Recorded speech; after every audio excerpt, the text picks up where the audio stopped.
Donc, cette troisième table ronde, déjà, la question c'est, mais pourquoi il est là, Emmanuel de Rongervais? Alors, parce que je modère à la place d'Olivier Calmel, qui devait être intervenant. Donc, il va pas tarder à arriver, donc je vais jouer le rôle du modérateur. En fait, je vais surtout être le maître des horloges, si jamais certains d'entre vous sont un petit peu trop longs dans leurs interventions. C'est une table ronde, en fait, où on souhaitait que, après ces tables rondes constats, la première de ce matin et la deuxième de cet après-midi, on ait un moment où on puisse réfléchir et poser sur la table des propositions sur un plan collectif. Donc, c'est pas, voilà, ça n'engage personne, sauf ceux qui veulent engager plus qu'eux-mêmes. Ça engage eux et leur organisation s'ils représentent une organisation. Mais c'est le rôle de cette table ronde, c'est d'essayer de tracer des pistes qui pourront peut-être être des conclusions de cette journée pour avancer, alors pas forcément seuls les uns ou les autres, mais en commun différentes organisations du secteur, pour essayer d'aller dans le même sens, que ce soit les organisations d'éditeurs ou les organisations d'auteurs et de compositeurs. Donc, je voulais commencer cette petite table ronde d'abord en expliquant qu'on avait fait un sondage auprès de compositeurs et compositrices, et qu'on a des résultats donc de ce sondage, mais qui ne sont pas prêts aujourd'hui à être diffusés parce qu'ils ne sont pas mis en forme et graphiquement prêts pour le faire. Mais je voulais vous donner quelques chiffres de ce sondage. Alors c'est choisi arbitrairement, ça n'a vraiment la vertu que de donner quelques indications qui sont des rappels de choses qui ont éventuellement été dites dans la journée. Alors, sur la méthode de sondage, on n'a pas la prétention que ce soit statistiquement incontestable. Ce sont des compositrices et des compositeurs qui ont répondu volontairement. On n'a pas établi un panel et on n'a pas interrogé un panel, et donc le résultat des réponses n'est pas statistiquement incontestable. On ne va pas se battre là-dessus, on le reconnaît. Voilà. Mais c'est une image sur un certain nombre de questions qui ont été posées à des compositeurs et compositrices. Il y en a plus de 110 qui ont répondu à ce questionnaire. Et ces éléments, alors c'est quelques chiffres que je voulais vous donner, c'est par exemple, sur les répondants, 74,10% de compositeurs et 25,90% de compositrices. Ce qui n'est pas déraisonnable compte tenu de la population de compositrices par rapport aux compositeurs dans la musique contemporaine, où, sauf à ce que quelqu'un me contredise, on est normalement beaucoup plus faible en nombre de compositrices que 25,90%. Non? Prends le micro, Adrien, si vous voulez. Je vais vous voyer tout le monde. Voilà. Il faut appuyer sur mute. Si, vous appuyez sur mute. En laissant appuyer, ça devient...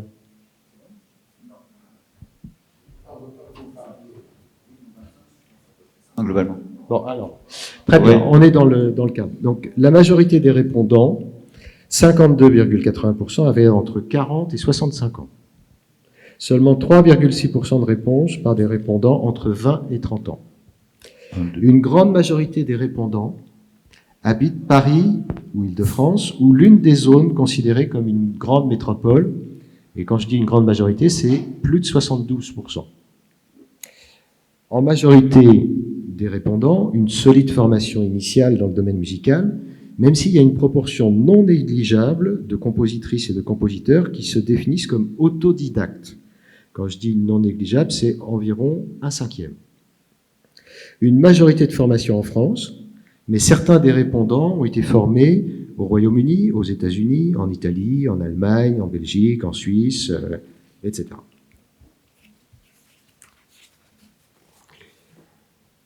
Sur la question de la terminologie, c'était un des sujets de la table ronde précédente. Donc, la question qu'on avait posée, c'était dans quels genres musicaux vous reconnaissez-vous principalement? Les réponses montrent que les professionnels se reconnaissent le plus dans des appellations classiques contemporaines pour 45,20% ou contemporaines pour 43,30%. Dans le panel des répondants, une grande majorité exerce depuis plus de 20 ans, 66,7%. Entre 10 et 20 ans pour 19%. Donc, le panel de répondants est vraiment constitué de professionnels qui exercent depuis un nombre d'années important dans le secteur. Sur le nombre d'œuvres, donc catalogue d'œuvres contemporaines, classiques contemporaines ou pédagogiques, plus de 100 œuvres pour 35,60%, entre 30 et 100 œuvres pour 36,5%. Un chiffre qui a son importance, entre autres par rapport à la table ronde précédente. Sur le panel de répondants, revenu artistique inférieur à 5 000 € pour 45,7%. Et entre 5 000 et 10 000 € pour 10,5%. Faites le total. Vous avez en mémoire le seuil de pauvreté en France, 13 000 et des brouettes. Voilà. Donc, ça veut dire que si les compositeurs et compositrices n'ont pas un autre métier, ils ne peuvent pas vivre. 82% des répondants estiment ne pas avoir suffisamment de revenus artistiques, droits d'auteur et primes de commande pour vivre de leur métier. 72% sont contraints d'exercer un autre métier pour pouvoir assurer le quotidien, c'est-à-dire payer les factures de la vie courante. Et pour 37,80% des répondants, les revenus autres que ceux de la composition représentent plus de 70% de leurs revenus globaux. 60% des répondants ont des œuvres éditées graphiquement dans le domaine de la musique contemporaine. Et pour 61,70% d'entre eux, ils ont entre 2 et 5 éditeurs pour leurs œuvres. Plus d'un tiers des compositeurs ont des œuvres éditées graphiquement hors de France, par des éditeurs hors de France. Pour les éditeurs édités graphiquement, 76,10% d'entre eux ont signé entre 5 et 10 contrats d'édition dans les 5 dernières années. Un quart des répondants, édités ou non, a quand même créé sa structure éditoriale. 43% des répondants ont entre 2 et 4 commandes par an. Alors, le paysage des commanditaires, il y aura ça dans la brochure définitive qui sera publiée en janvier. C'est très intéressant, mais il y a une grande variété de commanditaires. Dans l'ordre, festival, ensemble, État et orchestre au même niveau, associations diverses, villes, particuliers, régions, écoles, départements, maisons d'opéra.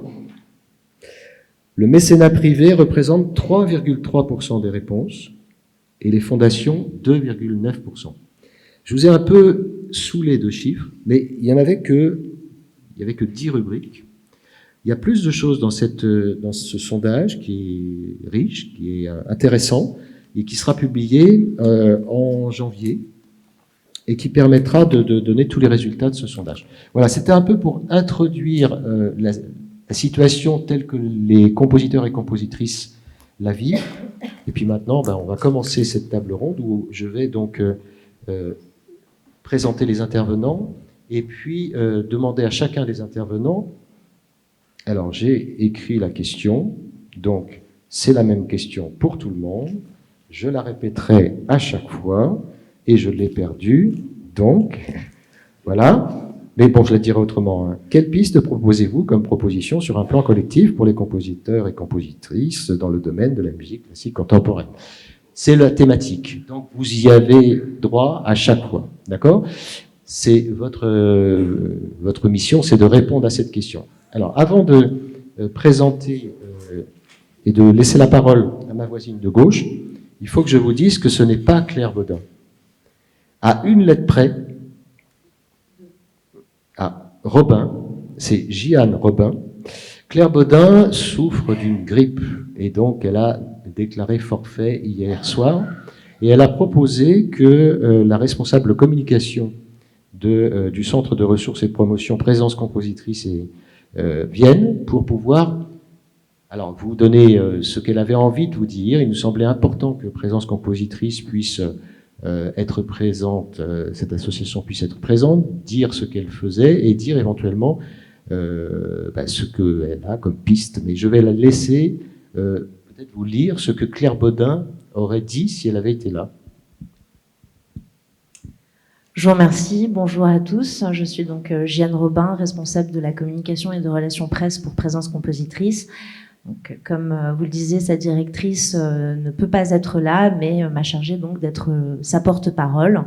En ce qui concerne le temps de questions qui suivra, je ne peux bien évidemment pas me substituer à Claire, mais je ferai de mon mieux si vous avez des questions dans le champ de mes compétences pour pouvoir vous répondre. Donc Claire m'a demandé de vous lire ce petit texte. Bonjour à toutes et à tous. Je suis désolée d'avoir dû renoncer à ma venue et d'être dans l'incapacité de profiter des échanges de cette journée. Je remercie néanmoins vivement le SNAC pour son invitation et j'espère qu'une autre occasion se présentera. J'ai demandé à Jeanne Robin de bien vouloir vous lire ce petit texte.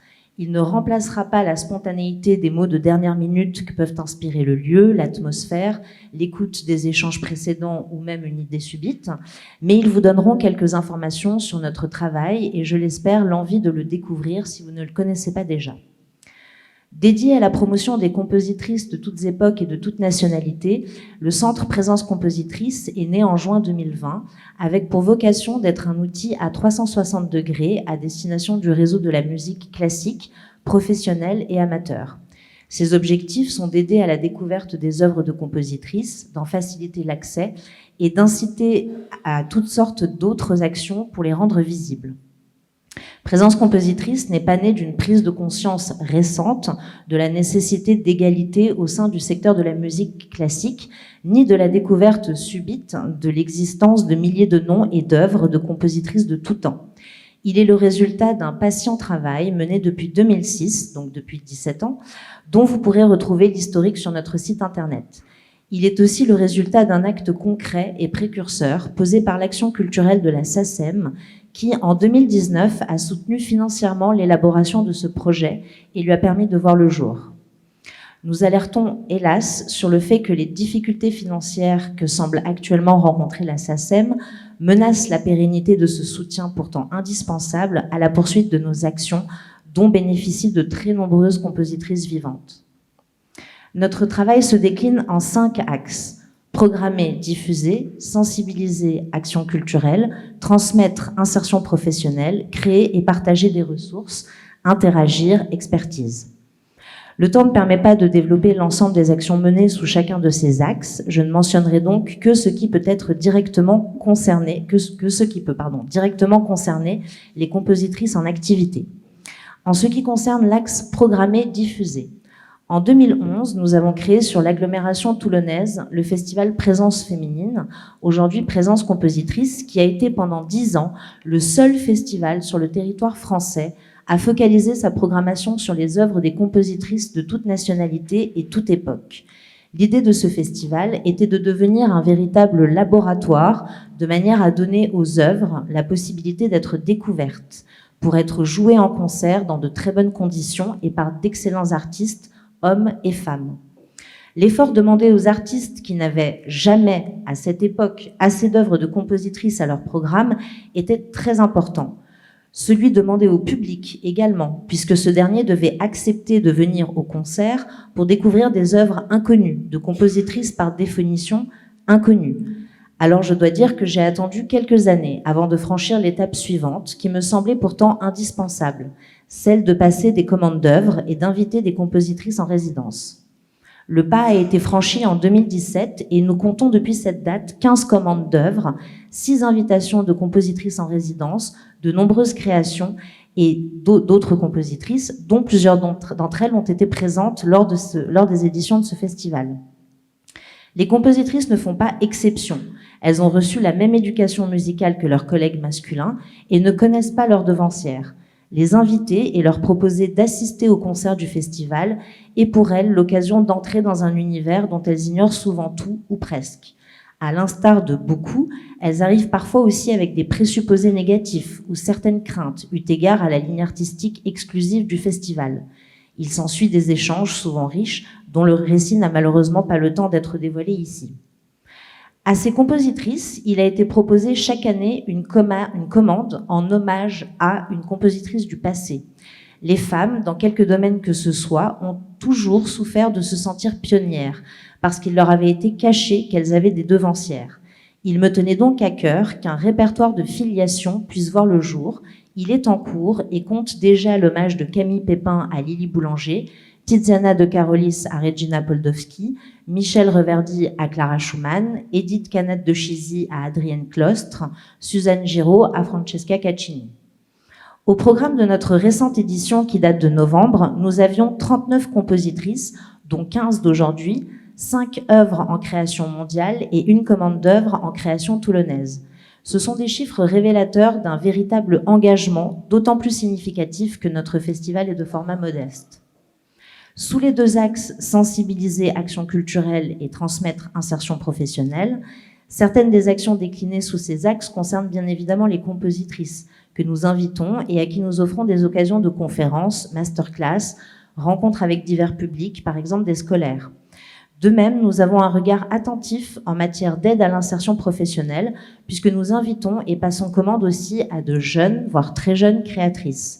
Nous avons par exemple été à l'initiative de la toute première résidence de Camille Pépin en 2017 et avons publié cette même année le seul petit livre existant actuellement sur elle, constitué des entretiens menés durant le festival. Sous l'axe créer et proposer des ressources, notre base de données demandée à Clara est l'outil majeur que nous mettons à disposition et qui a vu le jour au même moment que le centre en juin 2020. Il aurait été intéressant de présenter en détail cet outil dont l'ensemble du secteur de la musique classique se sert et qui est très utilisé aussi largement dans divers pays du monde. Faute de temps, je vous invite à le découvrir en ligne. Demander à Clara est une base de données unique au monde sous la forme qui est la sienne et sa simplicité d'utilisation la rend accessible aussi bien aux professionnels qu'aux amateurs.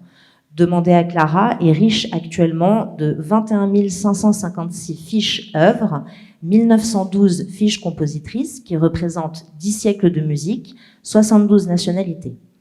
Les informations sont accessibles à partir de plus de 225 critères, sous- et sous-critères de recherche, également à l'aide d'une barre de recherche et d'un système de tags. Nous sommes contactés par des compositrices du monde entier et recensons déjà 1390 compositrices nées à partir de 1900, dont 202 compositrices françaises. Parmi elles, un grand nombre de compositrices vivantes qui bénéficient de la mise en visibilité que nous leur procurons en entrant peu à peu la totalité de leur catalogue dans notre base de données. Outre le fait de figurer dans Demander à Clara, nous avons déjà édité 5 catalogues depuis 2020, dont 3 de compositrices vivantes, Pierrette Marie, Michel Foison et Édith Loger. L'édition de catalogues et leur actualisation est précieuse pour des compositrices qui n'ont parfois jamais bénéficié d'un tel service et qui n'ont pas, pour certaines d'entre elles, effectué la transition vers le numérique.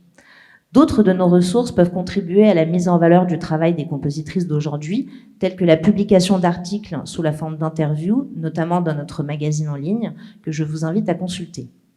Sur notre axe Interagir, je terminerai cette brève présentation par l'axe Interagir, qui est celui qui consiste à répondre aux centaines de mails que nous recevons du monde entier et qui émanent de femmes et d'hommes, artistes, programmateurs, éditeurs, enseignants, étudiants, chercheurs et bien sûr compositrices. Nous effectuons de très nombreuses mises en relation entre par exemple des artistes et des compositrices ou leurs ayants droit et nous permettons très souvent l'accès à des partitions non encore publiées et qui d'ailleurs parfois ne le seront jamais. Cet aspect de notre travail est extrêmement riche et prouve chaque jour à quel point la mise en valeur des œuvres des compositrices, au même titre que toute mise en valeur d'œuvres méconnues, doit passer par la mise à disposition d'outils adaptés et adaptables. Je vous remercie.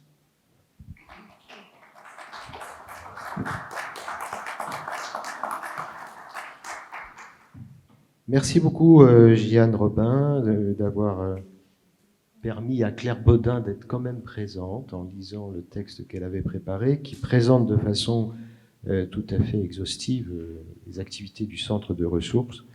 Et la conclusion de ce texte montre donc l'une des pistes de réflexion que préconiserait le centre de présence compositrice, ce serait de développer la documentation permettant la visibilité pour les compositrices, si j'ai bien compris le sens de la conclusion. Voilà. Alors, Béatrice Thirier, bonjour. Et donc maintenant, c'est à vous. C'est à vous. Vous avez suivi une formation musicale. Alors, vous êtes compositrice, vous avez suivi une formation musicale au Conservatoire de Versailles. Après, vous vous êtes dirigée vers la composition et l'analyse musicale. Votre attirance pour l'écriture et votre intérêt pour le théâtre et le cinéma vous ont conduit assez vite dans votre vie à vous orienter vers la musique de scène, mais aussi l'opéra et la musique de film, qui sont vos domaines de prédilection. Vous avez travaillé avec de nombreux réalisateurs et réalisatrices pour le cinéma et la télévision. Vous êtes investi dans différents engagements personnels et professionnels, au SNAC, à l'U2C, mais aussi au CNM et à la SACEM, entre autres.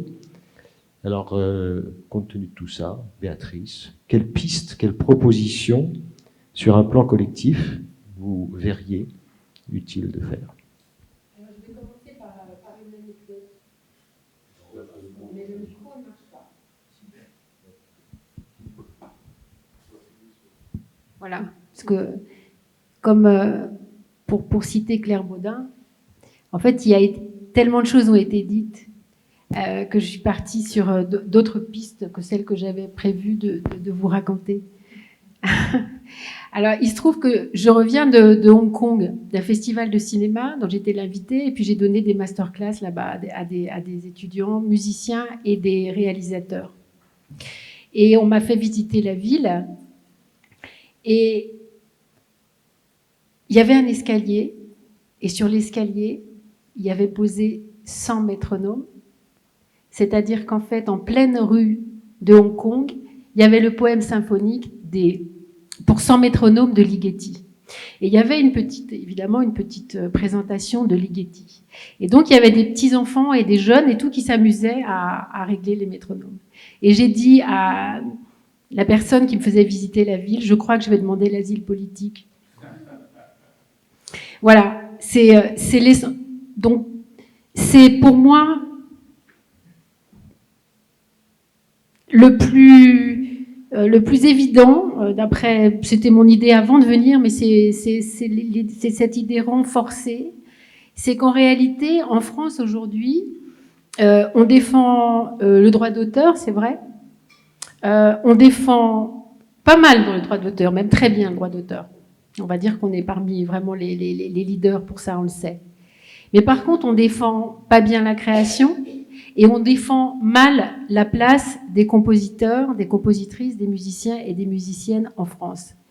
Et ça, c'est grave. Et comme je le disais tout à l'heure à la personne du ministère qui était là, c'est parce qu'il y a un manque de volonté et de vision politique. On ne considère pas, en fait, dans notre pays, que les compositeurs, les compositrices, les musiciens et les musiciennes sont des acteurs essentiels de la culture. Il se trouve que j'ai appris le piano dans différents endroits, à Versailles aussi, mais après, avec Michael Roudy, qui était un dissident soviétique, pour me préparer à rentrer dans la classe d'Yvonne Loriot. Et Michael Roudy, à l'époque, m'a dit « je comprends pas ». Parce que je pensais que j'arrivais dans le pays de la liberté. Et en réalité, en fait, moi, du pays d'où je viens, que j'ai quitté pour des raisons politiques évidentes, un artiste, un pianiste, un compositeur, c'est une personne essentielle au fonctionnement de la société. Et chez vous, c'est personne. C'était très dur d'entendre ça. Et il disait, je m'attendais pas à rencontrer ce trou noir. Et c'est vrai qu'on l'a dit, et on l'a répété, il y a quand même des choses qui nous aident, il y a quand même des choses qui nous supportent, qui nous aident, supporter dans le sens supporter, nous aider à être ce qu'on a envie d'être et nous aider dans notre fonctionnement d'artiste. Mais il n'y a pas cette reconnaissance. Il n'y a pas... en ce moment, il y a des tas de gens qui sont invités sur toutes les chaînes du PAF pour s'exprimer sur la politique actuelle, sur les conflits, etc. Vous verrez des artistes, vous verrez des écrivains, vous verrez des cinéastes, vous verrez jamais un compositeur ou une compositrice. Jamais. Donc on sait pas parler, on n'a pas de recul, on n'a pas de vision sur le monde. C'est complètement invraisemblable. Donc c'est un constat essentiel.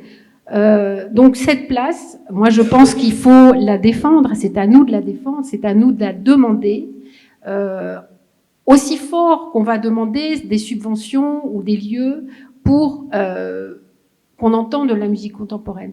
Je vais rebondir sur une autre partie de ma vie qui se passe au cinéma. Je rencontre tout le temps des cinéastes, femmes et hommes, qui ont fait de grandes études, autant que celles qu'on a pu faire dans les conservatoires, 5-6 ans, d'IDEC, de différentes écoles de cinéma, de fac, etc., pour arriver à faire des courts-métrages, puis des films, un premier long-métrage qu'ils font en général adultes. Je suis sidérée par leur manque de confiance vis-à-vis de la musique et de la création musicale. Je suis extrêmement attristée par leur effroi quand on parle de musique contemporaine, hein, d'accord ? Et quant à mon contact, ils ont envie, parce que j'excite leur désir, je leur parle d'œuvres, je crée pour eux évidemment, mais on a un discours, on se voit vivre, hein, on se fréquente quelquefois pendant des mois, même voire des années, parce qu'un film ça peut mettre 5 ou 6 ans à naître quand même, il faut le savoir. Donc quand je crée un désir, je me rends compte qu'ils se heurtent à un mur, c'est-à-dire que déjà ils se sentent pas toujours légitimes. J'entends quelquefois par exemple, ah tu penses que vraiment je peux aller à l'opéra ? Bah oui, l'opéra c'est juste un art assez simple d'émotion. Je leur dis toujours, tu vas rire, tu vas pleurer, tu vas crier, tu vas vibrer, tu vas adorer.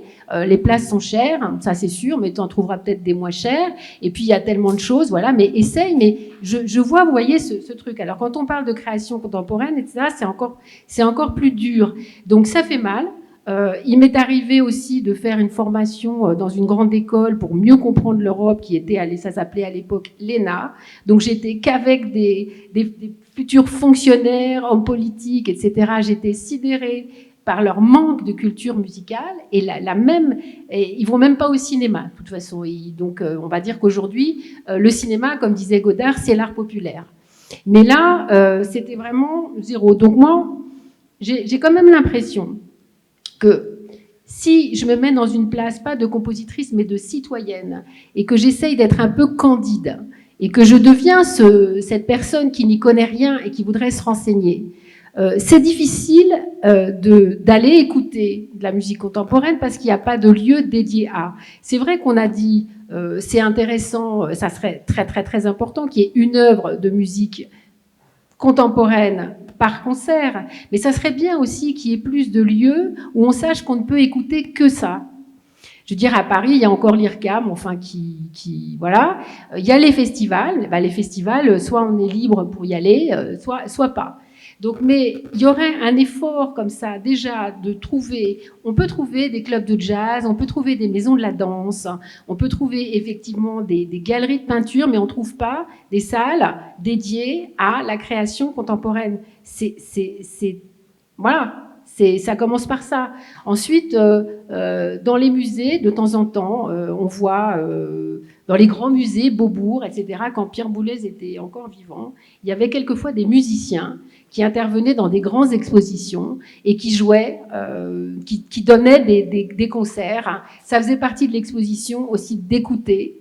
Donc, en fait, dans les dispositifs qui pourraient être intéressants, c'est de mettre effectivement la création contemporaine dans la vie publique, dans les lieux publics, que ça soit pas toujours la salle de concert, ça peut être effectivement un lieu d'exposition. Tout à l'heure, on nous a expliqué qu'il fallait que les compositeurs se rendent dans des lieux pluridisciplinaires pour, en gros, comprendre comment ça marchait un lieu pluridisciplinaire. Mais c'est vrai que la plupart des scènes nationales, d'abord, sont jamais dirigées par les compositeurs. En France, il n'y en a qu'une. Donc, si on nous demande d'aller dans une scène pluridisciplinaire pour qu'on comprenne le fonctionnement, je pense qu'on réfléchit à l'envers. On doit nous y inviter. Le problème, c'est naturellement, on n'y est jamais invité. La plupart des scènes nationales commandent des pièces de théâtre, un peu de danse, mais pas de musique. Et donc ça, les chiffres, on les a et on le sait très bien. Donc ça veut dire que tous les dispositifs culturels qui existent excluent pratiquement naturellement la création musicale. C'est une grande absurdité. Je pense aussi qu'il y a un truc simplement de la culture, d'éduquer dès l'enfance les gens à écouter la musique de l'Antiquité, la musique du 19e et la musique d'aujourd'hui. Les enfants ont des oreilles parfaitement ouvertes, ils sont parfaitement... Et puis de leur présenter des compositeurs et des compositrices vivantes, des musiciens et des musiciennes qui peuvent intervenir, mais dès l'école maternelle et venir... C'est quelque chose à défendre. Oui, bon, voilà. Donc, moi, je pense qu'il faut déjà trouver ça. Un mot de conclusion, peut-être. La conclusion, en fait, c'est comment nourrir les compositeurs et les compositrices, comment les payer, comment les rémunérer. Moi, je pense, alors là, c'est un truc... Après. Non, mais je pense... On va passer la parole à un autre intervenant. Alors, je vous le dirai après. Ah oui, j'avais dit que je serais le maître des horloges. J'ai une super idée, je vous la donnerai après. Eh ben, tu la gardes précieusement, parce que dans la suite de la discussion, tu pourras, comme ça... Alors, il faudrait passer le micro à Jean-Paul Séché. Ah oui, c'est dans cet ordre-là. C'est comme ça que j'avais prévu de faire les choses. Alors bon, c'est mon petit plaisir de modérateur. Voilà, alors vous êtes éditeur. C'est pour alterner un petit peu... les fonctions, les rôles. Voilà. Après avoir suivi un cursus d'études musicales au Conservatoire national de Nantes, dans les classes de piano, de chant et de direction d'orchestre, vous avez fait de nombreux concerts comme accompagnateur, tout en pratiquant la musique de chambre. Parallèlement, vous avez enseigné le piano et dirigé différents chœurs. Puis, attiré par l'édition musicale, vous avez proposé vos services à différents éditeurs. Puis vous êtes entré à l'Opéra national de Paris. Vous avez géré pendant 5 ans l'ensemble des partitions de l'opéra. Et c'est en 2007 que vous avez créé les éditions musicales Archipel, où vous développez un catalogue de musique contemporaine. Alors, on vous a entendu dans les tables rondes précédentes intervenir en disant que vous aviez des suggestions, des questions. Et bien voilà, c'est le moment de nous dire quelles sont les propositions ou quelles sont les pistes de réflexion que vous pensez utile de poser sur la table et qu'à titre collectif, on puisse reprendre. Merci beaucoup, Emmanuel. Alors oui, voilà, j'ai osé, il y a 17 ans, créer une maison d'édition uniquement de musique contemporaine. D'ailleurs, mes confrères à l'époque m'ont dit « mais t'es complètement fou, personne ne gagne de l'argent avec ça », mais bon, voilà, je l'ai fait quand même. Je vous rassure, je ne suis pas millionnaire, loin de là, mais c'est la passion qui m'anime. Alors, la première chose que j'ai envie de dire, je crois qu'on aura fait un grand pas quand, lors d'une prochaine journée que vous allez organiser sur la musique de notre filière, les 4 partenaires institutionnels avec qui on a affaire, c'est-à-dire le CNM, la SACEM, la MMC, et j'en oublie un, le ministère, la DGCA, qui sont intervenus tout au long de cette journée. Quand, en fin de journée, ils seront tous là à nous écouter, on aura déjà fait un grand pas. Parce que là... À la fin. Bah, peut-être c'est la solution, mais non, je dis ça, c'est un petit peu une joke comme ça, mais bah, c'est une réalité aussi. Donc voilà. Tout au long de cette journée, on a parlé du modèle économique qui était le nôtre. C'est un modèle évidemment hyper fragile. Moi, je ne suis pas tout à fait d'accord avec tout ce qui est dit. Bon, c'est normal, hein, c'est un sujet d'échange. Je pense qu'il y a des salles à Paris, il y a beaucoup de salles, même en province, partout où on peut écouter de la musique contemporaine. C'est pas tellement pour moi, le problème, il n'est pas là. Un peu partout dans Paris, près de chez moi, parce que je suis un petit peu excentré, on peut écouter des musiques des concerts de musique contemporaine. Donc le problème, à mon avis, il n'est pas là. Le problème, c'est un modèle économique. Il y a de l'argent. Le ministère donne de l'argent, la SACEM, son action culturelle donne de l'argent. Et l'argent est là, existe. Il est très certainement très mal réparti. Il y a énormément de progrès à faire entre la répartition. J'en ai vaguement parlé dans l'après-midi, mais c'est vrai que quand on a des chefs qui ont des cachets à 18 000 euros, alors qu'une commande d'un compositeur est à 9 000 euros pour 3 mois de travail, pour moi, il y a un problème là déjà. Il faut résoudre ça, il faut commencer par là. Puis après, on trouvera d'autres solutions. Mais voilà, c'est déjà une première chose. Je pense que il ne faut pas se leurrer, c'est pas d'ailleurs beaucoup de compositeurs ici ou de compositrices qui font de la musique de film et de la musique contemporaine savent très bien que leur revenu, c'est la musique à l'image. Pourquoi ? Il y a une seule raison à ça, c'est que la musique à l'image, elle est diffusée. Elle est diffusée sur les chaînes hertziennes, elle est diffusée au cinéma, elle est diffusée partout. On vit dans un monde de l'image, donc il faut faire avec, il faut s'en servir. Moi, je pense que nous, en tant qu'éditeurs, on doit aussi beaucoup évoluer. C'est-à-dire que, effectivement, le cœur de notre métier, c'est la gravure de la partition. C'est quelque chose qui, budgétairement, c'est un gouffre. C'est très très cher de publier une partition pour orchestre d'une demi-heure avec 60 ou 90 musiciens. C'est des coûts qui sont très très importants. Alors effectivement, si c'est joué dans une salle de concert qui va générer 250 euros de droits d'auteur et la moitié moins pour l'éditeur, vous voyez qu'il y a un problème. Donc un problème qui est juste un problème de modèle économique. Donc moi je pense qu'on doit concentrer tous les efforts de notre filière vers la diffusion. Et en fait la musique contemporaine, si vous regardez bien, je suis sûr qu'il y a ici des passionnés de Netflix, des passionnés de... Elle existe, ou en tout cas, elle est parfois réalisée par des gens qui n'en ont... Bon, je vais pas rentrer dans ce sujet, mais en tout cas, les gens de musique contemporaine, les compositeurs, les compositrices, ont toute leur place dans une diffusion qui, aujourd'hui, ne peut pas faire autrement, ne peut pas se passer de l'image. On est obligé de faire avec.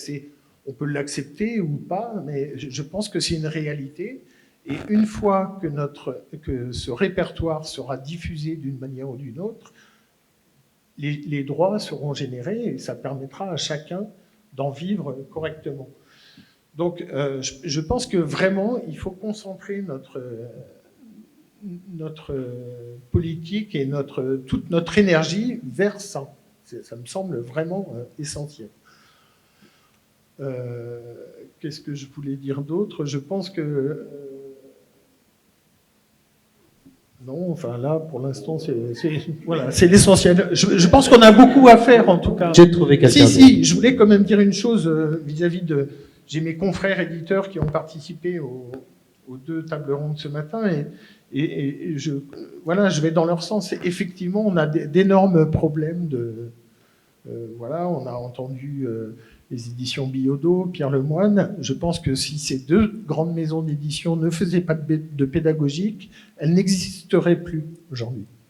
Donc ça, c'est pas normal. Ça veut dire que, le cœur du problème, il est là.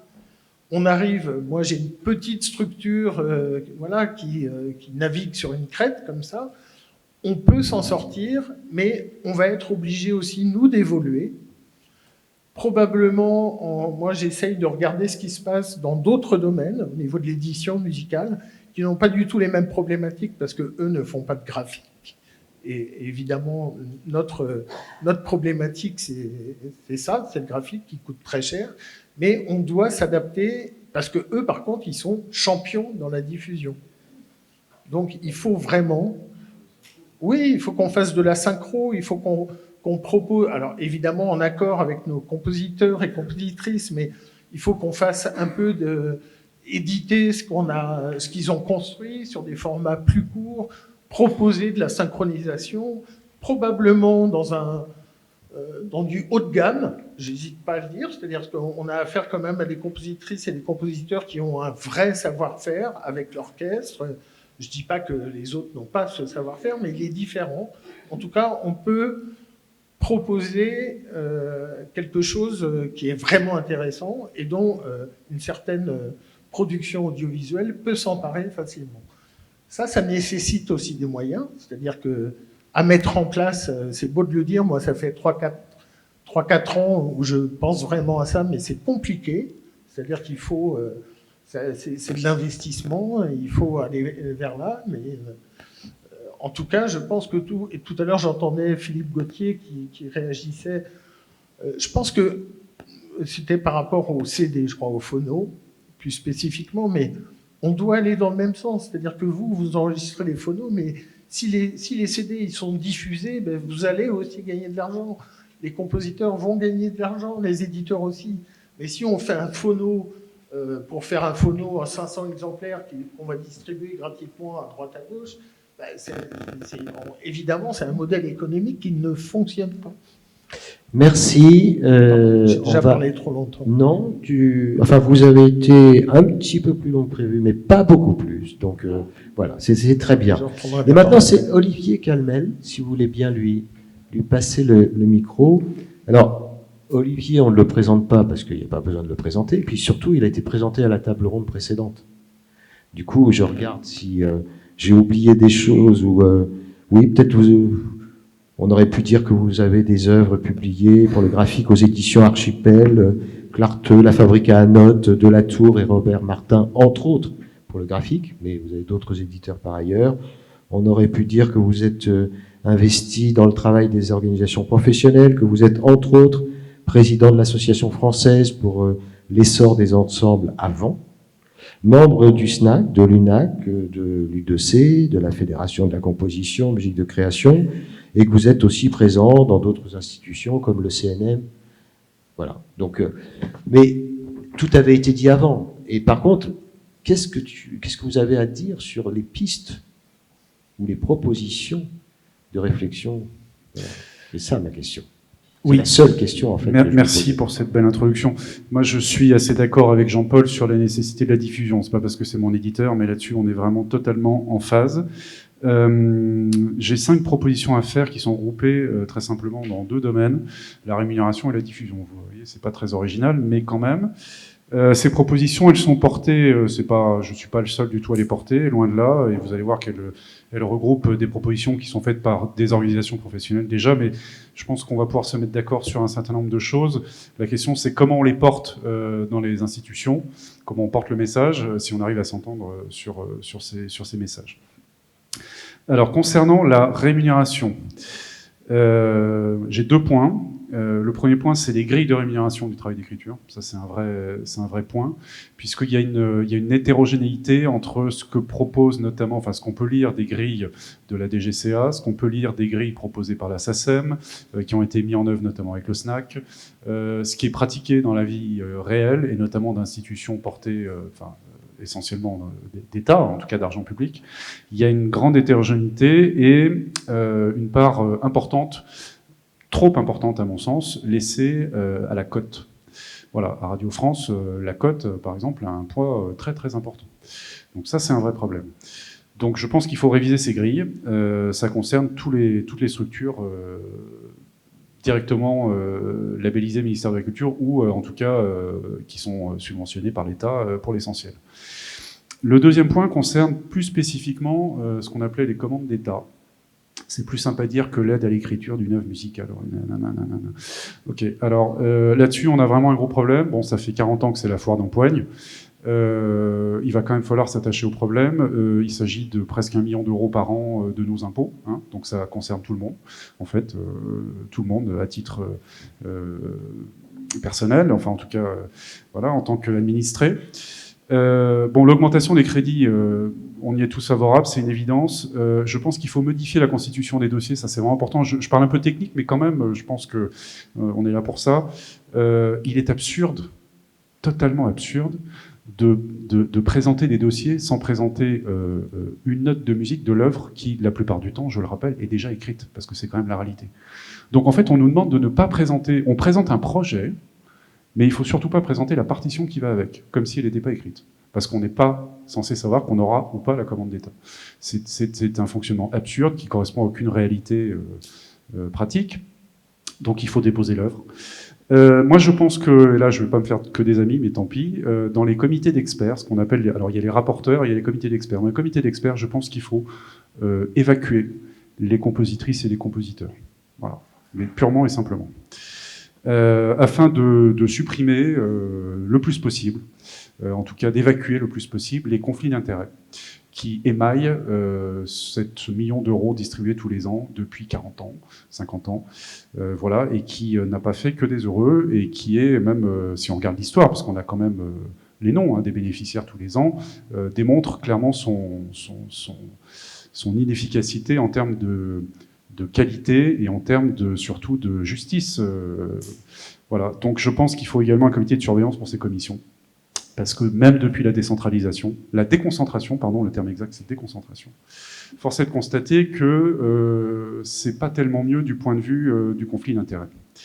Voilà, donc ça concerne les 2 points rémunération. Concernant la diffusion, mes propositions concernent d'abord, je pense qu'il est important, on en a déjà parlé ce matin, mais on peut le redire, la nécessité que toutes les structures de production et de diffusion et qui portent, donc les maisons d'opéra, qui portent des orchestres et des projets de création, les maisons d'opéra comme Radio France, comme etc., dont l'essentiel de l'argent est de l'argent public, signent une charte, ou en tout cas s'engagent dans leur statut, sur un minimum de diffusion, de création ou de reprise. On a vu que la question de la reprise, c'est quand même une question centrale, pas que pour les éditeurs, mais pour nous aussi. Voilà, je pense que c'est une nécessité absolue, et je pense qu'on sera tous d'accord là-dessus. Deuxième point, sur ces 3 points de diffusion, je pense qu'il faut, et là c'est vraiment là-dessus qu'on est d'accord avec Jean-Paul, valoriser le répertoire contemporain d'autres façons. Comme je l'ai dit à plusieurs reprises depuis ce matin, les habitudes d'écoute de nos compatriotes, et de nous-mêmes d'ailleurs, c'est YouTube et Spotify, je le rappelle. Donc en fait le concert n'est plus le départ, c'est une finalité. Si on veut rajeunir l'âge moyen à présence, quoique ça rajeunit quand même, il faut que les jeunes aient accès d'une façon ou d'une autre. Ils ne sont pas plus stupides qu'on l'a été, donc en fait le problème c'est qu'on ne leur donne pas la possibilité de découvrir. Et que le seul moyen de découvrir aujourd'hui, je le rappelle, c'est sur Internet. Il n'y en a pas d'autre. Il faut arrêter de se voiler la face. C'est pas France Musique qui va sauver la musique contemporaine. Ils font ce qu'ils peuvent, mais ça ne suffira pas. Voilà. Après, pour le rajeunissement quand même dans les salles de concert, la Philharmonie, ça a quand même bien rajeuni. Donc ils y sont parvenus. Peut-être qu'on peut espérer que dans les autres salles, on y arrive également, les autres programmations. Et puis, autre point, pour finir, la question des résidences, qui sont clairement pas assez nombreuses. Alors c'est un bon moyen quand même de créer des liens entre les maisons d'opéra, entre les lieux de diffusion, etc. Mais il y en a pas assez. Ils sont pas assez valorisés. Voilà. Pour finir, donc j'ai donné mes 5 points. Je voulais juste rebondir sur les lieux de diffusion par rapport à ce que disait Béatrice, notamment. Je crois que c'est un peu plus large quand même, Béatrice, si je peux me permettre. Il y a pas mal de créations, par exemple, dans les musées. Moi, j'ai une création cette année au Musée de l'Homme, par exemple. On est 5 compositrices, 5 compositeurs. De plus en plus, en fait. C'est-à-dire que les lieux de diffusion s'élargissent quand même de plus en plus. C'est une bonne chose. Voilà, c'est juste pour rebondir par rapport à ça. Voilà, merci. Je crois que j'ai pas été trop long.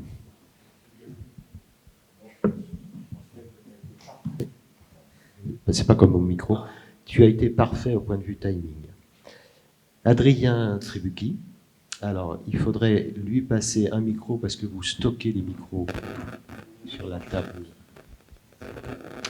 Compositeur de musique contemporaine, notamment dans les domaines de la musique instrumentale, de la musique vocale, de la musique mixte et de la musique électroacoustique. Vous avez suivi une formation musicale au Conservatoire de Toulouse, puis au Conservatoire national supérieur de musique et de danse de Lyon. Vous avez un catalogue d'une 40aine d'œuvres. L'une d'entre elles est éditée dans une maison d'édition française. Les autres sont en auto-édition. Voilà. Par rapport au sondage qui a été fait, où un quart des compositeurs ont créé leur maison d'édition. Depuis 2022, vous êtes président du syndicat français des compositrices et compositeurs de musique contemporaine. C'est un peu en tant que président que vous êtes là, en dehors du fait que vous êtes là parce que vous êtes compositeur, mais donc voilà, en tant que président du SMC, et parlant au nom du SMC, ça nous intéresse de savoir quelles sont les propositions que le CMC pousse. Alors nos propositions, on les a synthétisées au mois de juin dernier en 50 propositions Emmanuel m'a autorisé à les décliner les 50 dans cette table ronde.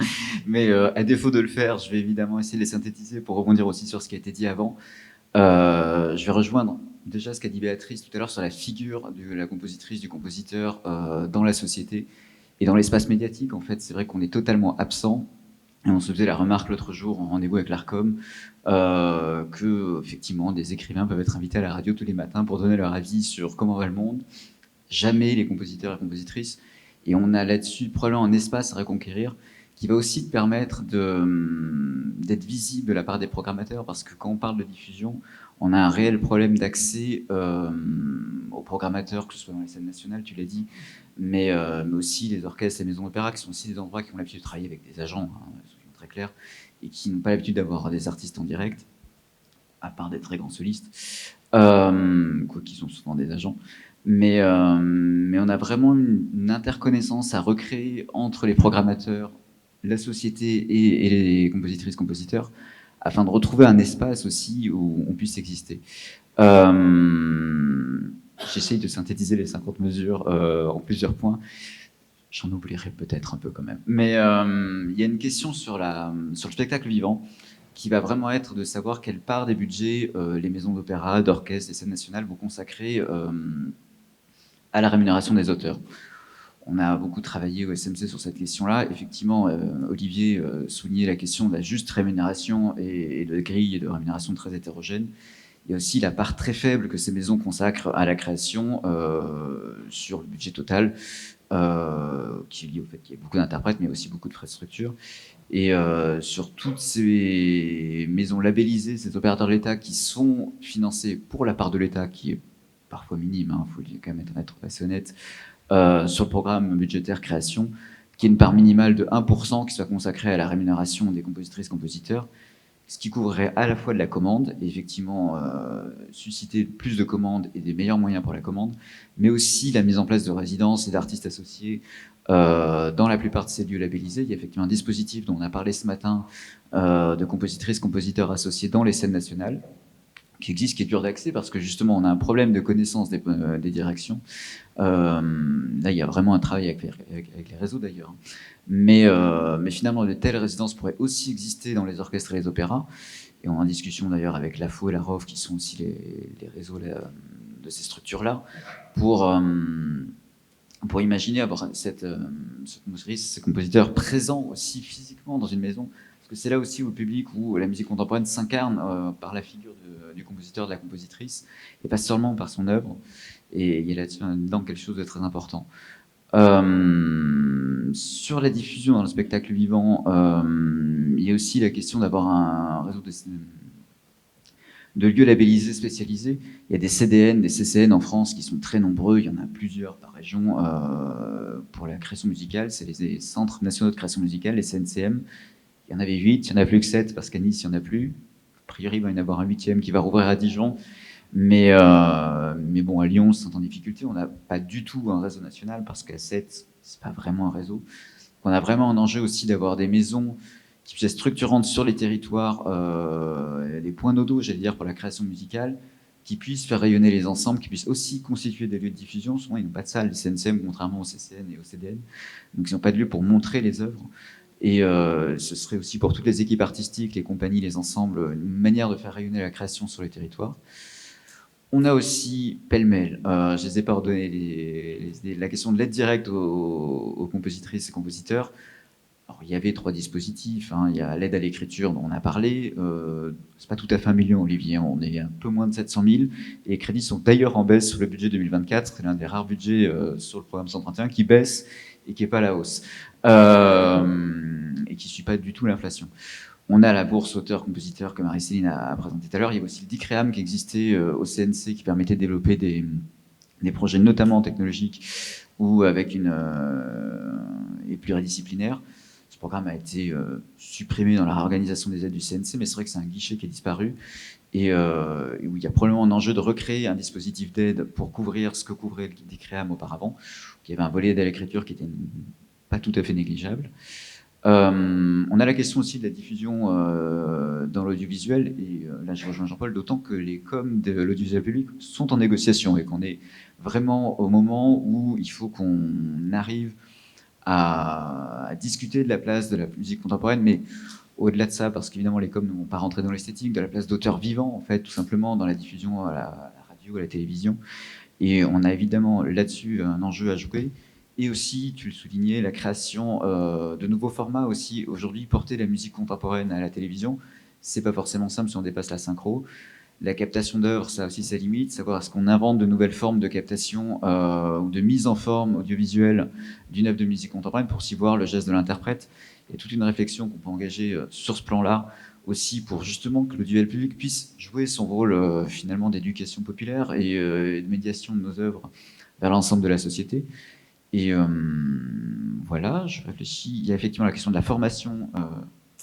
Je parlais de résidence tout à l'heure. Il y a la question des résidences dans les conservatoires qui est essentielle parce que c'est là où les interprètes qui sont formés, qui seront les ambassadeurs de la musique contemporaine de demain, vont s'emparer d'un répertoire de techniques de jeu, d'apprendre à travailler avec un compositeur, de savoir qu'est-ce que c'est de jouer quelqu'un qui est vivant et pas quelqu'un qui est décédé. C'est pas tout à fait le même enjeu. Et donc il y a un immense enjeu d'éducation de l'interprète aux enjeux des répertoires contemporains qui passent par les résidences en conservatoire. Et puis, il y a des questions de statut, mais je ne vais pas rentrer dans le fiscal et le social, Emmanuel. Il est beaucoup trop tard. Voilà, et on est au snack. Tout le monde connaît ce genre de jeu. Le sondage qu'on a fait, donc on a quelques éléments sur ce que les compositeurs et compositrices ont choisi comme statut. Donc c'est une écrasante majorité en traitement et salaire, c'est une écrasante majorité, enfin bon, voilà. Mais on sortira tout ça. Cela étant, vous avez été particulièrement respectueux du temps. J'ai essayé. Je vous en remercie parce que vous aviez la tentation de faire les 50 mesures que vous préconisez. Elles sont là, mais voilà, je ne sais pas elles toutes. sont là, elles sont sur votre site. Évidemment. Donc si certains veulent s'y référer, ils peuvent le faire. Vous avez présenté certains éléments, on reviendra éventuellement dans le débat après sur certains de ces aspects. Alors maintenant, Henri Nafilian, vous avez étudié l'écriture musicale à l'École normale de musique à Paris, vous avez été chef d'orchestre en fondant votre propre orchestre de chambre dès l'âge de 15 ans et dirigé avec cet ensemble des œuvres du grand répertoire, mais aussi de nombreuses partitions d'auteurs du XXe siècle et d'auteurs vivants. Au catalogue de vos œuvres, il y a 9 quatuors à cordes et un opéra, entre autres. Vous êtes également directeur du Conservatoire de musique Marietta Alboni à Paris, que vous avez créé en 1985. Et par ailleurs, vous êtes membre du SNAC au conseil syndical, représentant du SNAC à la CEAM. Mais là, pour le moment, ce qui nous intéresse de savoir, c'est un petit peu quelles sont les propositions que vous avez, les pistes de réflexion à titre collectif. Oui, titre collectif, c'est-à-dire le SNAC. Oui. Bon, merci de cette présentation, Emmanuel. Bon, il y a beaucoup de choses qui sont dites. Je les partage. Je les partage, absolument. Je partage les préoccupations de mes confrères et de mes consoeurs. À ce sujet, je ne dirais pas compositeur et compositrice, je dirais seulement compositrice. 2, ça fait beaucoup. Alors, pour faire plaisir aux dames, puisque maintenant le masculin pluriel ne représente que les hommes, alors que jusqu'alors c'était les hommes et les femmes, je dirais les compositrices. Voilà, tant pis pour les messieurs, hein, ils m'en voudront pas, je pense. Bon, voilà. Alors, la situation de la musique contemporaine n'est pas brillante. Vous vous en êtes rendu compte. 56% des compositrices ne gagnent qu'entre 5 000 et 10 000 euros par an. C'est pas beaucoup. 45%, moins de 5 000 euros. Bon. Donc, la plupart des compositrices sont obligées d'avoir un autre métier, une autre source de revenus pour vivre. Alors, certains tirent leur épingle du jeu, tant mieux. J'en suis ravi. Mais, d'une façon générale, le problème, c'est pas seulement la musique contemporaine, c'est la musique classique. Le problème, c'est aussi la musique classique. Il faudrait essayer d'attirer surtout la jeunesse vers cette musique classique. Pour ça, il y a un effort, effectivement, dans le cadre de l'enseignement. L'enseignement général, pas seulement dans les conservatoires, mais dans l'enseignement général, de la maternelle au secondaire. Ça, c'est très important. Moi, dans mon conservatoire, j'impose à chaque degré dans les examens, pour les examens, une œuvre de musique de compositeurs vivants. Et je fais des concerts uniquement, pratiquement, avec des compositeurs modernes ou contemporains, c'est-à-dire vivants. Alors, je vais quand même, pour être assez rapide, axer mon intervention sur 3 points. Le premier point, c'est donc réconcilier le public avec la musique classique et la musique de son temps, avec d'abord un problème sémantique à résoudre, parce que je crois que ça a été évoqué tout à l'heure par quelqu'un de la salle sur le mot musique contemporaine. Bon, effectivement, c'est compliqué, c'est sujet à nombreuses controverses, mais déjà, il faudrait éclairer le public, parce que quand on dit musique contemporaine, c'est comme si l'on disait art contemporain. Art contemporain, c'est la FIAC. Vous avez des gens qui n'ont pas envie du tout d'aller voir des œuvres abstraites, uniquement abstraites, ou des installations. Pour eux, c'est à peine de l'art. Alors, pour la musique contemporaine, c'est pareil. Il faudrait faire la musique, une définition précise des différents genres de musique. C'est possible. Il faut qu'on se mette d'accord. Il faut qu'on en parle. Déjà, la SACEM parle de musique classique contemporaine. Elle a raison. Musique classique contemporaine, c'est quoi? C'est une musique qui ne rompt pas avec la tradition. C'est-à-dire, on utilise des notes, on utilise des rythmes. Voilà. Bon, par exemple. Il y a la musique expérimentale, la musique d'effet. Enfin, ça, c'est à définir. Et le public pourra, en connaissance de cause, venir à ces concerts, venir dans ces lieux qui sont maintenant effectivement assez larges. Il y a les musées, il y a la musique en plein air, il y a différents lieux, ça c'est très bien. Venir en connaissance de cause dans ces lieux où l'on diffuse de la musique dite contemporaine. Il y a un deuxième point très très important qui n'a pas été abordé, ou très très peu, c'est le mécénat. On ne peut pas tout demander à l'État, c'est pas possible. L'État a beaucoup d'obligations, il y a énormément de charges. Donc il faut absolument chercher des pistes dans le domaine du mécénat privé. Pas seulement les mécénats d'entreprises, mais mécénats de personnes individuelles qui veulent aider un compositeur, une compositrice, excusez-moi, parce que il l'apprécie. Parce que c'est son désir, tout simplement. Et pour ça, il faut des incitations fiscales beaucoup plus fortes. Alors, je sais que ça existe, il y a des incitations fiscales, mais elles sont absolument insuffisantes. Donc, il faut aller beaucoup plus loin dans ce domaine. D'ailleurs, c'est assez catastrophique, cette histoire de mécénat. L'ADMICAL, qu'on avait invité, personne n'est venu de l'ADMICAL. Il y a un vide terrible, c'est le désert. Alors, il y a du mécénat, probablement, c'est du mécénat un peu spéculatif, sur les œuvres qu'on peut posséder, n'est-ce pas, les tableaux, les sculptures, etc. La musique, c'est un peu immatériel. Est-ce qu'on possède une partition? Oui, on peut posséder une partition, mais est-ce qu'on possède une écoute? Non, tout le monde peut l'entendre. C'est pas quelque chose que l'on peut vraiment posséder en propre. Donc ça, c'est très important. Il faut responsabiliser les dirigeants, le gouvernement, sur cette question de mécénat. Et pas seulement, et quand je dis mécénat, c'est pas aider l'Opéra de Paris, c'est pas aider l'IRCAM. Ça, c'est pas du mécénat.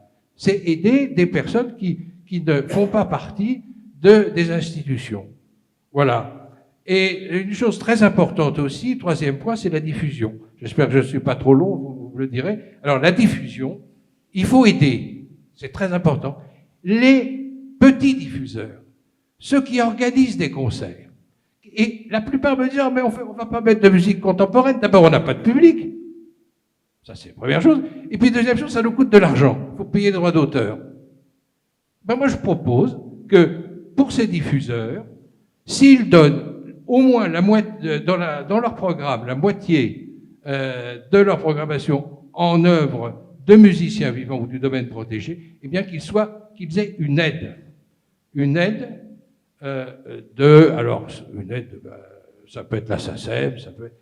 Voilà. qui leur permettent d'éponger les droits d'auteur, qui ne sont pas très élevés, mais enfin, bon, ça peut les inciter à le faire, à mettre plus d'œuvres de contemporaines dans leur concert. Ça me semble très important. Il y a une irrigation à faire. Hein. Il faut vraiment favoriser l'organisation de petits diffuseurs, de petits organisateurs, qu'ils soient licenciés ou non d'ailleurs.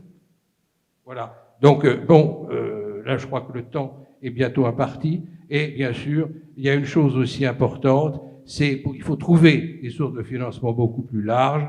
Et ça, je pense qu'il serait aussi important, à mon avis, de demander aux organisateurs de concerts qui ne diffusent que de la musique du domaine qui n'est plus protégé, du domaine public, eh bien, une petite contribution en faveur de la musique d'auteurs vivants. Voilà, je crois que j'ai écoulé, mon temps s'est écoulé. Ah oui, oui, oui. Bon, alors je me tais, je m'arrête. Merci Voilà. Henri Maffilian. Est-ce que vous pouvez passer le micro à Denis Levaillant? Donc, Denis Levaillant, vous êtes pianiste, compositeur et écrivain.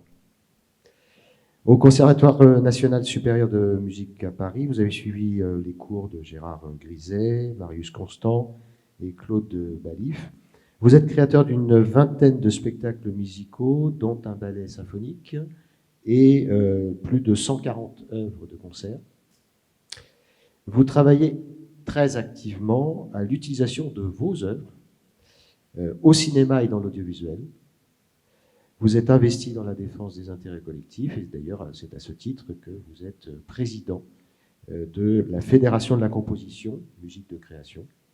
Et c'est peut-être d'ailleurs en tant que président de cette fédération que là maintenant je vous demande quelles sont les pistes de réflexion à titre collectif que vous avez. Oui, bon, alors beaucoup de choses ont été dites, je vais être très bref parce que tout le monde est fatigué.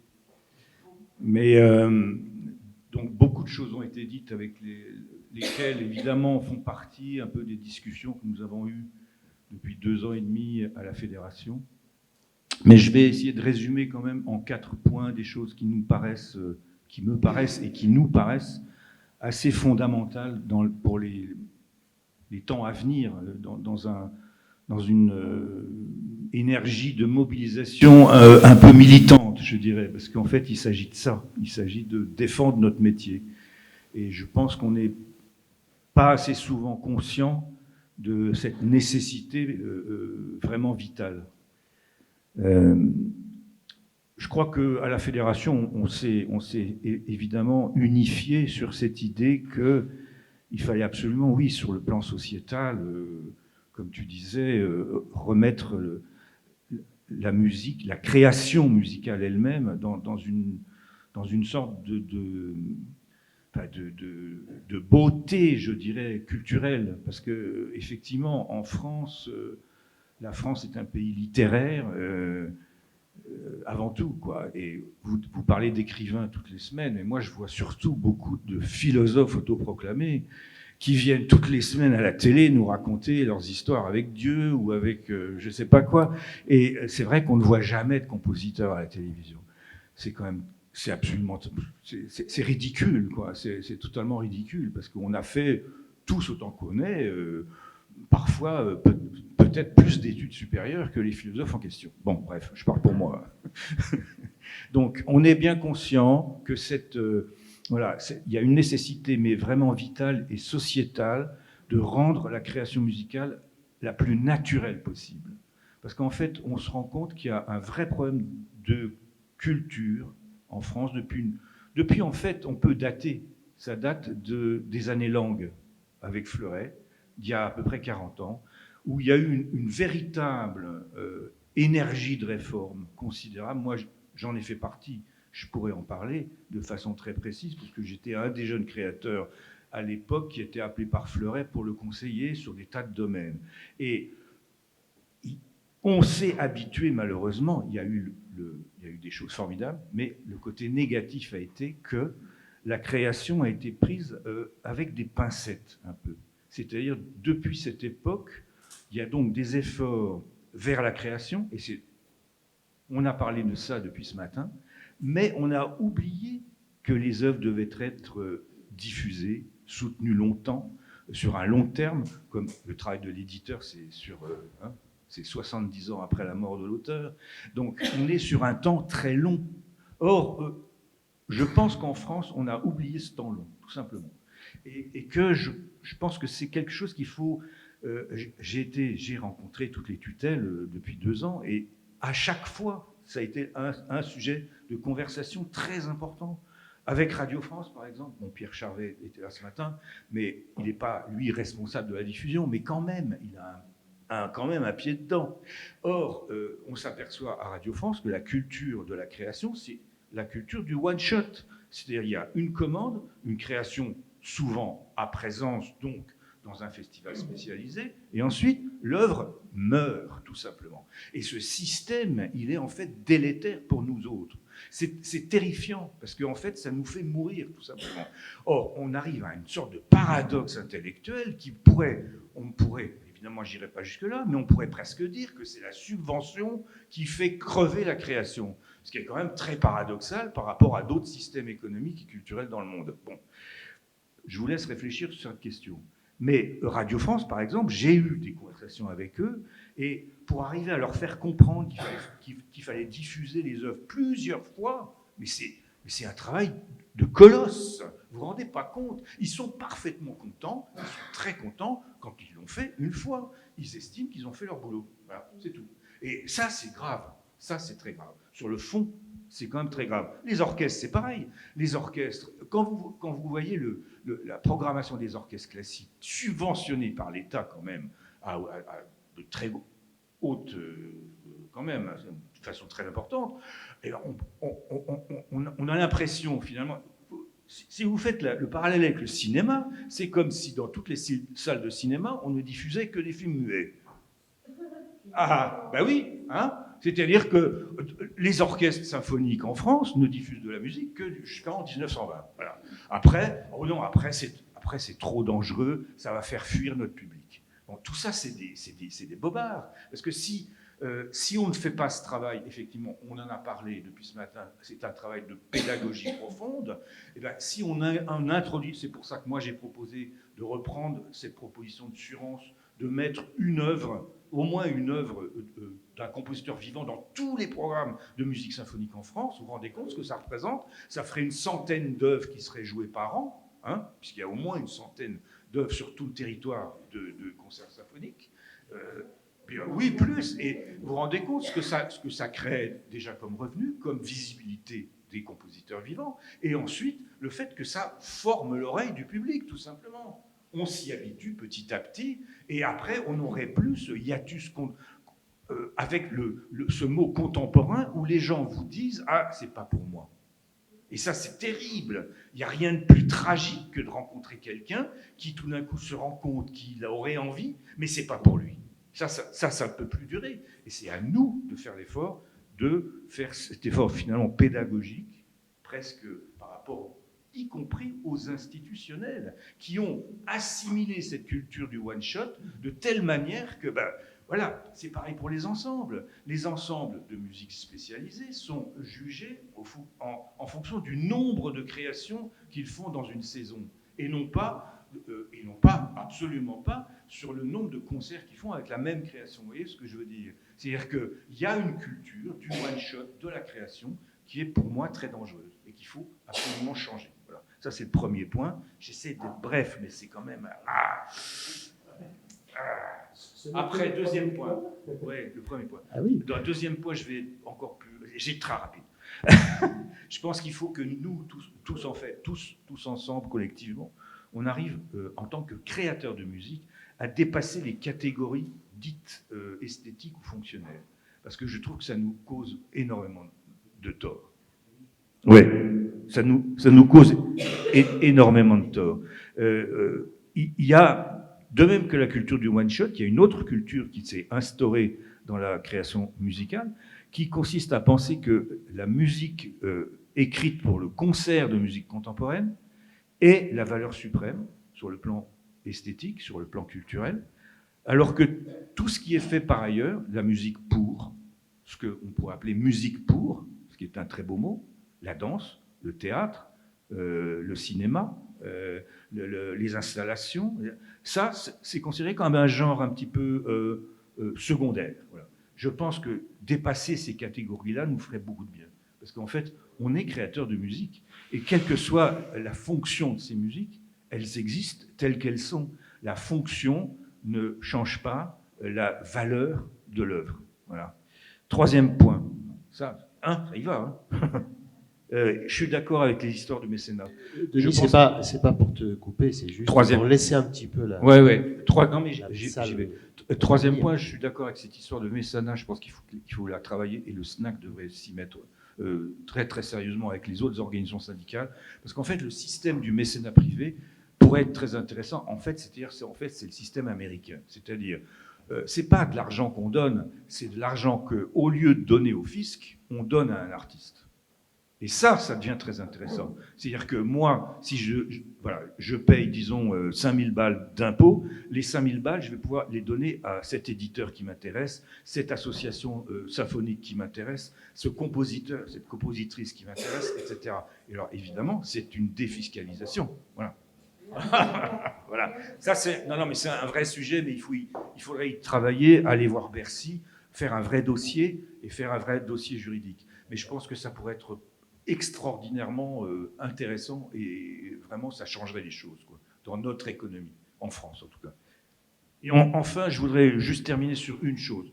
Je pense que, ça a été dit d'ailleurs tout au long de la journée, je pense qu'on considère trop la musique contemporaine comme une catégorie à part. Je pense que nous faisons partie de la musique classique. C'est pour ça que je pense que la dénomination musique classique contemporaine est assez juste. C'est la dénomination anglo-saxonne, américaine, canadienne, anglaise, etc. Contemporary classical, c'est clair pour un Américain, vous voyez ce que je veux dire.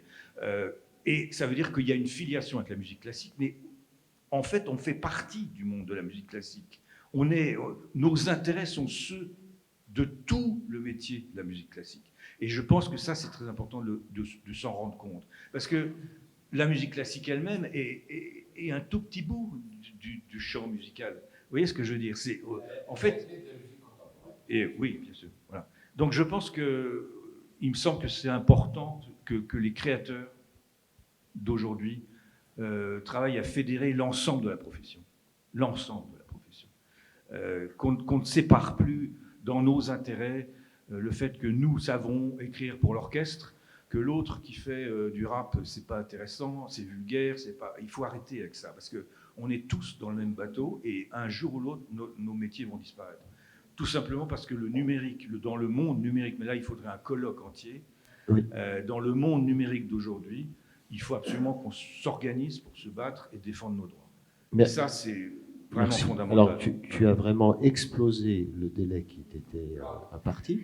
Mais d'un autre côté, est-ce que tu veux quand même une petite conclusion de ton intervention, et uniquement parce que j'aimerais bien que, éventuellement, si dans la salle, certains veulent intervenir, vous poser des questions, ils puissent le faire, ou apporter leur pierre à cette réflexion en disant mais pourquoi ne pas explorer telle piste, pourquoi ne pas parler de telle chose. Non mais là, moi je voudrais en fait juste un mot de conclusion, c'est que j'ai depuis 2 ans que je préside cette fédération, j'ai eu l'occasion de rencontrer toutes les tutelles, tous les responsables, etc. Et j'ai quand même le sentiment qu'il y a quand même un phénomène général dans la société française qui est que l'esprit de réforme a totalement disparu. C'est-à-dire qu'on est en face de gens qui font de la gestion et qui n'ont plus aucune vision culturelle. Et ça, il faut en être conscient. Ça, c'est vachement dangereux. Ça, c'est vachement dangereux. Parce qu'un jour ou l'autre, le ministère de la Culture aura disparu, on ne saura pas pourquoi. Vous voyez ce que je veux dire ? 2027 Voilà.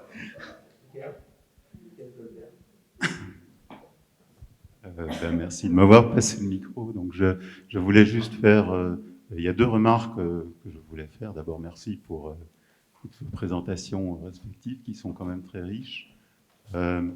Avant ça, je voulais simplement relever cette proposition relative au mécénat. Je dois dire que je ne suis pas entièrement d'accord. parce qu'il me semble qu'on voit ce que c'est en train de donner, notamment dans le domaine des arts plastiques, avec d'une part des fondations qui utilisent en réalité le mécénat dans des objectifs qui n'ont strictement rien à voir avec des objectifs artistiques et qui sont avant tout une affirmation idéologique. Et on le voit notamment dans la façon dont des sociétés comme LVMH en usent, ou bien tout simplement une fondation comme celle de Pinault récemment. De plus en plus, ça contraint en réalité les artistes qui en sont les bénéficiaires à aller dans des directions qui ne sont pas forcément celles qu'ils ont choisies. En tout cas, la peur, moi personnellement, que ça m'inspire, c'est encore en réalité d'un rabotage de la diversité à ce niveau-là. Mais ça, par contre, on peut peut-être en discuter à loisir parce que c'est un débat qui risque d'être extrêmement long. Je voulais juste... excuse-moi. Moi, ce que je voulais... faire peut-être, pardon, je suis désolé si c'était un petit peu long. J'avais deux remarques à faire sur les pistes. Je n'ai pas spécialement de pistes à proposer. La première chose, c'est que je suis évidemment tout à fait d'accord avec l'idée de retirer, en fait, plus exactement, d'intégrer dans un ensemble large la musique contemporaine dans le cadre de la musique classique et d'une manière générale de se jouer de toutes ces frontières qui sont des frontières artificielles. Moi, personnellement, l'explication que je donne à ça, et que je pense qu'il y a à cet égard-là un esprit assez particulier à la France à ce niveau-là, c'est que d'abord, l'art est effectivement une entreprise, quoi qu'on en dise, éminemment politique. Ça, il faut bien le dire. En revanche, en France en particulier, on a tendance à associer la création artistique à imprimer, je dirais, une empreinte idéologique d'une force absolument extraordinaire. Et ça, c'est lié véritablement à notre histoire. Il faut quand même le dire. De sorte qu'aujourd'hui, on se retrouve finalement avec un ensemble de catégories qui sont presque déterminées par le besoin de faire rentrer dans des cases bien précises chacun des domaines d'activité, d'ailleurs pas seulement de l'activité artistique, mais de l'activité culturelle de manière très très générale, de façon à pouvoir dire un tel c'est ceci, une telle c'est cela, et d'établir des critères éventuellement d'attribution de ceci ou de cela en fonction de ça. C'est une véritable prison, c'est un grillage qui est pratiquement infranchissable. Et je pense que l'un des moyens quand même de transcender ça, c'est de s'atteler à faire sauter un à un tous les verrous de la stratification sociale. Et c'est une question de représentation. Moi, personnellement, je le vois au jour le jour dans la ville dans laquelle je vis. C'est la question de l'accès à la culture, à la scène nationale notamment, puisque nous avons le théâtre 71 qui est à Malakoff. C'est une très très belle scène nationale. Il y a eu une bataille énorme qui s'est jouée sur la fréquentation du public, parce que quand nous sommes allés chez les gens, dans les quartiers véritablement, pour recueillir les impressions des gens qui fréquentent précisément les lieux de culture, la question était systématiquement la même, c'est pas pour nous. Et si c'est pas pour nous, c'est parce qu'il y a tout simplement le verrou de la stratification sociale. Autrement dit, il y a un énorme travail à accomplir là-dedans, et je pense que s'il y a bien un rôle que nous pouvons jouer, c'est en allant dans des institutions comme l'Éducation nationale, en disant il faut présenter les choses de telle façon à faire précisément sauter ces obstacles qui sont éminemment psychologiques. Et je trouve que ce qu'on a entendu tout à l'heure, qui consiste à dire on n'utilise pas les mêmes mots, on parle d'univers sonore ou de son tout simplement, pourquoi pas, mais en tout cas, ça fait au moins partie d'un début de réflexion. Donc je pense qu'il faut aller vraiment loin dans cette chose. Et l'autre remarque que je voulais faire, c'est que précisément, puisqu'on parle, je suis en train de parler de ma ville, excusez-moi si j'en fais un petit peu la publicité, nous avons effectué localement un énorme travail de transversalité entre les divers services de la ville. D'une part, il y a la scène nationale qui s'occupe normalement de théâtre. D'autre part, il y a la direction des affaires culturelles qui, elle, est un service municipal. On s'attache à travailler tous ensemble pour voir comment faire émerger des activités qui traversent toute la vie municipale, d'un bout, je dirais, du plus bas de l'échelle sociale au plus haut, de façon à ce que tout le monde s'y retrouve. Le résultat, il ne s'est pas fait attendre, c'est qu'en 2 ans de temps, là où la salle, le théâtre était à peu près vide, actuellement les salles sont pleines. C'est la première fois que je vois ça, c'est que maintenant je dois prendre des réservations 10 jours à l'avance, là où il y a 2 ans, arriver le jour même, ça me suffisait. Et que aujourd'hui, ce qu'on arrive à faire à ce niveau-là, c'est tout simplement à fédérer l'ensemble des acteurs autour de programmes. Et maintenant, au Théâtre 71, il y a régulièrement des créations musicales dans la musique contemporaine. Voilà.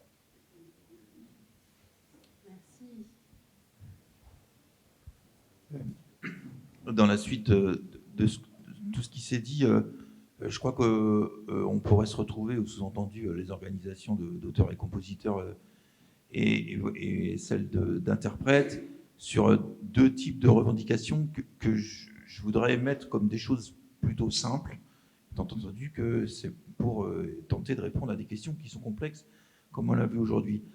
C'est premièrement la question des séries. C'est-à-dire que nous, on est tout à fait favorable à ce que dans le cahier des charges des ensembles, des orchestres, il soit dit qu'il y ait des œuvres contemporaines. Mais se pose la question des séries, qui est une question pour nous très grave, c'est-à-dire que du fait des difficultés de financement des orchestres et des opéras, ce qui se jouait, les productions, aussi bien en symphonique qu'en lyrique, même si c'est plus grave pour le lyrique, les productions qui se jouaient 10 fois il y a 15 ans se jouent 5 fois aujourd'hui. Et donc, c'est quelque chose qui est très lourd de conséquences, vous l'imaginez bien, qui, au bout du bout, va quand même on va finir par se poser la question de pourquoi est-ce qu'on finance ces institutions si elles jouent aussi peu. Hein. Donc, ce que je crois, c'est qu'on pourrait mener ensemble la bataille pour, certes, l'inscription des œuvres contemporaines, mais aussi pour l'allongement des séries. Je parle du symphonique et du lyrique, mais pour les ensembles spécialisés, c'est la même. Ça a été dit à l'instant, et peut-être plus pour les ensembles spécialisés, mais enfin, en tout cas, sur cette question d'allongement des séries, il y a le fonds PEPS qui est un dispositif d'aide à l'emploi d'État qui devrait être, selon nous, beaucoup plus fait au cas par cas pour pouvoir aider les situations, que ce soit sur des aides à l'emploi ou des aides du CNM, sur la question des séries. Je crois qu'on peut porter des revendications, je ne cherche pas à être simpliste, mais en tout cas assez simples, en disant, eh bien écoutez, vous voulez un financement du CNM, eh bien dans ces conditions, il faut s'engager à faire une série qui fait au moins tant de dates. C'est tout con, mais l'année 2024, ça a été annoncé au CNM, va être l'année de la redéfinition très très profonde des dispositifs d'aide. Donc je crois que les organisations d'artistes, autant que possible, ont intérêt d'y aller ensemble pour porter les choses qui peuvent nous réunir. Et puis vous allez me dire que c'est un peu la même vue de l'autre côté. C'est quand même la question c'est pas un très joli mot, mais des salles pluridisciplinaires. On a cité à plusieurs reprises les scènes nationales.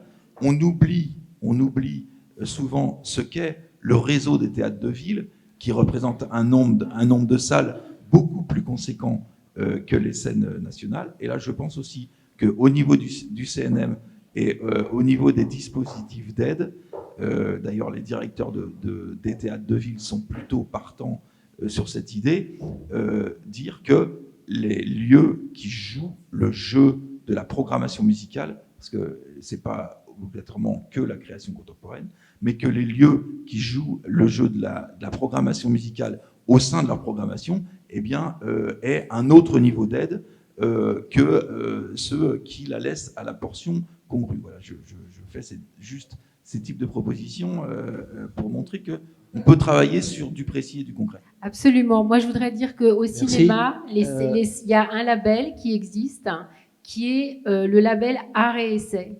Donc, les salles qui ont le label Art et Essai et qui prennent le risque de programmer des films dits difficiles, parce qu'il ne faut pas croire que dans le cinéma aujourd'hui, dans la production des films et la distribution, ça soit facile, ont des bonus. Donc, quand on parlait tout à l'heure, bien sûr qu'il y a des lieux où on peut écouter de la musique contemporaine, mais si on sait que demain, tel théâtre, telle salle de concert qui s'engage à jouer le jeu a une aide ou un bonus, je pense que ça aidera les programmateurs, parce qu'en fait, ils ont peur de programmer des choses qui leur enlèvent du public. Voilà leur on a encore deux questions dans la salle et il faut qu'on conclue parce que malheureusement, il est déjà 18h. Très très vite, je voudrais juste parler de quelque chose dont je pense qu'on n'a pas assez parlé durant cette journée, parce que c'est un grand tabou. Et je tiens à le dire, parce que quand on dit ça, c'est comme quand on parle de certains sujets, il faut se dédouaner avant. Donc je suis plutôt de gauche. Voilà. Mais je voudrais parler de l'argent privé dans notre art, parce que et aussi du rapport au public. Mais ça, c'est autre chose. Ouais, c'est pas incompatible d'être de gauche et de parler de l'argent privé. Globalement, on est le seul art qui n'en parle pas assez et qui se diffuse pas assez auprès d'un grand public. Je ne pense pas qu'on perde notre qualité créative, programmatique et le sens de ce qu'on veut donner et qu'on serait sous le joug d'un grand patron qui nous dirait la musique, il faudrait qu'on écrive. Ou bien alors, on peut aussi penser que parfois l'État ou le ministère ou certaines catégories de jury de nos œuvres et tout ça nous demandent aussi de répondre à certains critères. Pourquoi est-ce qu'on le verrait toujours de l'angle du privé qui nous mettrait la main dessus et qui dirait tu vas faire la promotion de mon entreprise indirectement? D'abord, toutes les entreprises ne sont pas des entreprises forcément dénuées de vertu. Et puis ensuite, il ne faut quand même pas oublier que tout ce que l'État supporte n'est pas forcément toujours plein de vertus non plus. Donc je pense qu'il est temps, en fait, de se poser la question du financement de nos œuvres de manière réelle.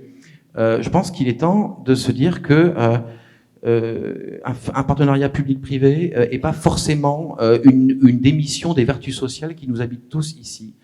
Je ne crois pas. D'ailleurs, en fait, excusez-moi, mais je parle de n'importe quoi, ça existe déjà. Regardez l'Opéra de Paris, regardez tous les orchestres nationaux, les grandes scènes nationales, des ensembles. Faites le panégyrique complet de tout le tissu de diffusion culturelle en France actuellement. Les petits logos en bas là, c'est quoi? C'est pas l'État, hein? C'est qui? Est-ce que c'est gênant? Je sais pas. Moi, ça me dérange parfois de voir une pub pour Chanel devant l'Opéra de Paris. Je vous cache pas. Mais bon, vu que l'État ne le fait pas, on peut dire l'État devrait le faire, mais vu qu'il ne le fait pas, qu'est-ce qu'on fait? Et ben c'est pareil pour nous avec notre art. Au bout d'un moment, il faut aussi penser à ce qu'on peut faire pour notre art, pour nous-mêmes, et trouver l'argent où il se trouve, parce qu'il y a des dispositifs qui permettent aux gens qui ont de l'argent de pouvoir investir aussi dans nos propres œuvres. Et je vois pas en quoi ce serait forcément quelque chose de négatif. Voilà. J'ai vraiment le mauvais rôle, je dois reprendre Emmanuel, le micro. Non, il y avait une question qui avait été posée depuis longtemps, et puis il y a Pierre-André qui... alors, à moins que ce soit vraiment une question très rapide. Merci. Je voudrais rebondir sur ce que disait Denis Lavaillant tout à l'heure. Effectivement, moi, il me semble comme ça que la musique contemporaine, électroacoustique ou peu importe, enfin, cette musique un peu difficile d'accès, on l'avait abordé un petit peu ce matin, n'aura d'existence que si on arrête les clivages, effectivement, et qu'on arrête de parler de telle musique ou de telle autre musique. Effectivement, en fait, on devrait parler de la musique en général. Et c'est comme ça, peut-être, que la musique dite contemporaine ou électroacoustique arrivera à trouver sa place au milieu d'autres styles de musique, parce que à force de faire des dissociations comme ça, en fait, ce qu'il faut qu'on arrive à faire pour que la musique contemporaine, la musique électroacoustique ait ces moments de noblesse, c'est qu'on décloisonne. Or, elle est cloisonnée. Nous sommes cloisonnés dans une certaine boîte. Il faut qu'on sorte de notre boîte et qu'on aille se mêler aux autres boîtes. Et il n'y a que comme ça que la musique, nos musiques, ils pourront se propager. Et je voudrais juste conclure sur l'histoire que on a abordé tout à l'heure, la possibilité la nécessité que la musique soit avant tout diffusée, et que c'était le nerf de la guerre. Mais pour qu'elle soit diffusée aujourd'hui, vous prenez par exemple le cas des hip-hoppers à la mode, etc. Vous prenez la même musique sans image et la même musique avec image. C'est un rapport de 1 à 100 au niveau des vues. Donc en fait, il ne suffit pas qu'elle soit diffusée sur YouTube ou Spotify, il faut aussi qu'il y ait de l'image qui aille avec. Et là, il faut qu'on prenne conscience que la nécessité que notre musique électroacoustique ou contemporaine soit vue, il faut qu'elle soit avec un support d'image, si on veut vraiment qu'elle soit diffusée. Voilà.